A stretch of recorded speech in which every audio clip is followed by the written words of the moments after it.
নেত্রকোনার দুর্গাপুর উপজেলার পাহাড়ি খরস্রোতা নদী সোমেশ্বরী মহাশোল মাছের জন্য একসময়ের বিখ্যাত এই নদী সময়ের বিবর্তনে তার সৌন্দর্য আর স্বাভাবিক গতিপথ হারিয়েছে।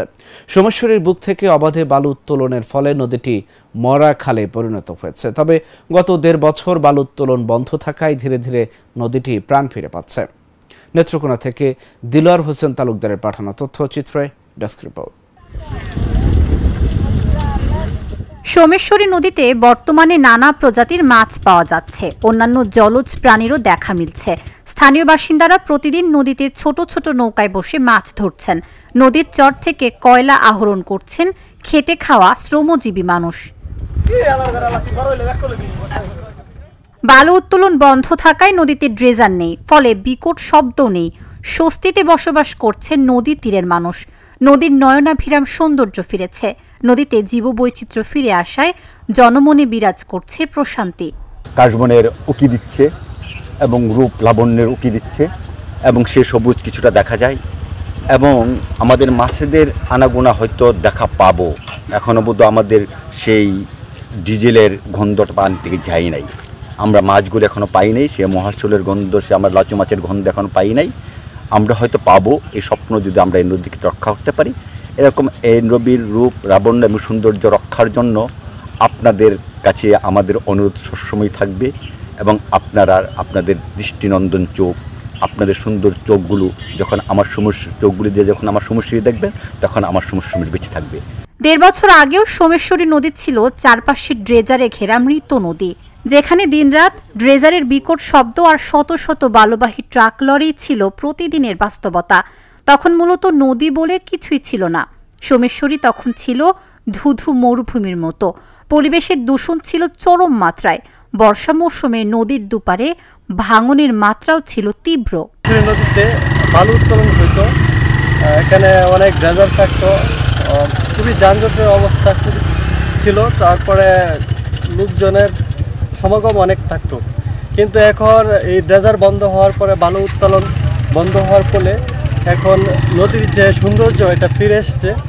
আর এখন পরিবেশটা অনেক ভালো হয়েছে, এখন ভালো লাগে সব কিছুই। নদীর বালুমহল নিয়ে অনুসন্ধানে দেখা যায় নামমাত্র মূল্যে ইজারা নিয়ে শত শত কোটি টাকার বাণিজ্য করেছে বিগত ক্ষমতাসীন সরকারের বিভিন্ন প্রভাবশালী মহল। তারা নিয়মনীতি লঙ্ঘন করে নদীতে যেখানে সেখানে অসংখ্য ড্রেজার বসিয়ে ধ্বংসলীলায় মেতেছিল। সোমেশ্বরী নদী বর্তমানে তার যে আসল চিরচেনা রূপ, ঐতিহ্যপূর্ণ তার আসল রূপ সে ফিরে পাইছে। সেই জন্য আমরাও খুশি এবং এলাকাবাসীও অনেক খুশি। এরকম এটা যাতে সবসময় বজায় থাকে এটাই আমরা আশা ব্যক্ত করি। অপরিকল্পিত বালু উত্তোলনে সৃষ্ট গভীর খাদে পড়ে ঘটেছে অসংখ্য মৃত্যুর ঘটনা। এছাড়া বিরিশিরি শ্যামগঞ্জ সড়কে প্রতিদিন শত শত ট্রাক চলাচলের ফলে প্রায় দুর্ঘটনা ঘটত। অসংখ্য মানুষ ট্রাকের চাপায় পিষ্ট হয়ে সড়কে প্রাণ হারিয়েছেন। বালুমহল বন্ধ থাকায় গত ১ বছরে তেমন দুর্ঘটনা নেই। বাংলাদেশ পরিবেশ আইনবিদ সমিতি বেলার একটি রিট পিটিশন মামলায় হাইকোর্টের নির্দেশে গত বছরের এপ্রিল থেকে বালু উত্তোলন ও ইজারা কার্যক্রম বন্ধ রয়েছে। নদীটি আগের তুলনায় অনেক সুন্দর হয়ে গেছে। আগে আমরা ড্রেজারের জন্য, শব্দের জন্য এখানে আসতে পারতাম না, তারপরে ঘুরতে আসতে পারতাম না। এখন ড্রেজার নেই, নদী অনেক সুন্দর হয়ে গেছে। আমরা প্রায় এখানে ঘুরতে আসি।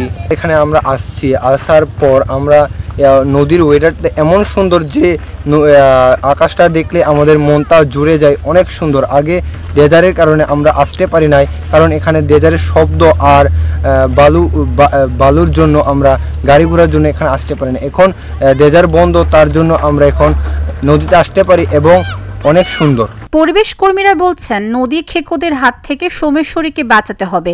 নদী তীরবর্তী গ্রাম, ফসলি জমি ও মানুষের বসতি বাঁচাতে হলে সোমেশ্বরী নদী থেকে অপরিকল্পিতভাবে বালু উত্তোলনের সুযোগ দেয়া যাবে না। এই নদী একসময় জরাজীর্ণ অবস্থায় এবং পাথর ও বালু উত্তোলনের ফলে একটা ক্ষতবিক্ষত অবস্থায় ছিল।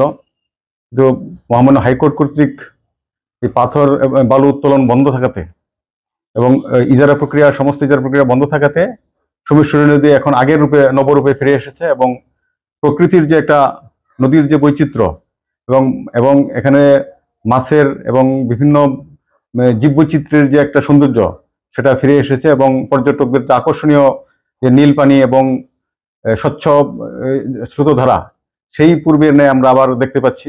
প্রাকৃতিক ভারসাম্য ও জীববৈচিত্র্য রক্ষায় সোমেশ্বরী একটি গুরুত্বপূর্ণ নদী। এই নদী প্রাণ ফিরে পাচ্ছে, যেটি অত্যন্ত আশাব্যঞ্জক। জেলার সোমেশ্বরী নদী একটি অন্যতম নদী। আমরা জানি যে এই প্রাকৃতিক ভারসাম্য রক্ষায় এবং জীববৈচিত্র্য রক্ষায় এই নদীটি অত্যন্ত গুরুত্বপূর্ণ।